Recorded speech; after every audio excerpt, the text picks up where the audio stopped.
যে যোৱা বৰ্ষৰ দৰে আমি এই বৰ্ষৰো চুতীয়া জনগোষ্ঠীৰ পৰম্পৰাগত যি মাঘী পূৰ্ণিমা তিথি যে মাঘী পূৰ্ণিমা তিথিত আমাৰ হলিতালক সকাম ভাগ আমাৰ যিহেতু ৰজা সকলে আগতে অনুষ্ঠিত কৰে হলে আমাৰ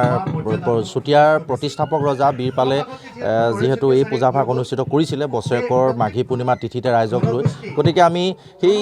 হলিতালক সকাম ভাগ আমি যোৱা বৰ্ষৰ এই বৰ্ষৰ আমি সৰুপথাৰ সমজিলাৰ আমি প্ৰেমহা পঞ্চায়তৰ সৰুলাংথা গাঁৱৰ এই প্ৰগতি বীৰপাল সমন্বয় ক্ষেত্ৰত আমি এই অনুষ্ঠানভাগ আমি উদযাপন কৰিবলৈ লৈছোঁ আমি হলিতালক সকামৰ লগতে বা জনগোষ্ঠীয় সাংস্কৃতিক সমাৰোহ এখনি আমি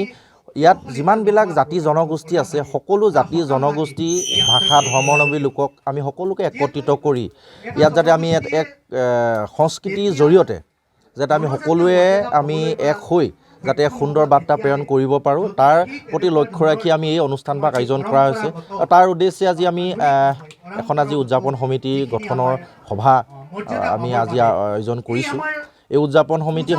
সমিতিখনত আমি সৰুপথাৰ কলেজৰ মুৰব্বী অধ্যাপক ডক্টৰ প্ৰেম বৰা ছাৰৰ সভাপতি আৰু ধ্ৰুৱজিৎ শইকীয়া ডাঙৰীয়াক আমি সাধাৰণ সম্পাদক হিচাপে লৈ আমি এখনি সবল আৰু শক্তিশালী উদযাপন সমিতি আমি গঠন কৰিছোঁ আমি আশাবাদী যে এই উদযাপন সমিতিখনৰ লগতে স্থানীয় ৰাইজৰ সহায় সহযোগত এই অনুষ্ঠানভাগ সৰ্বাংগ সুন্দৰভাৱে অনুষ্ঠিত হ'ব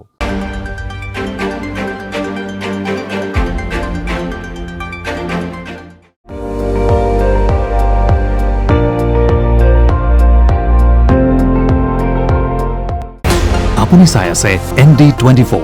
সৰ্বশ্ৰেষ্ঠ নহয় সৰ্বোত্তমৰ দৌৰত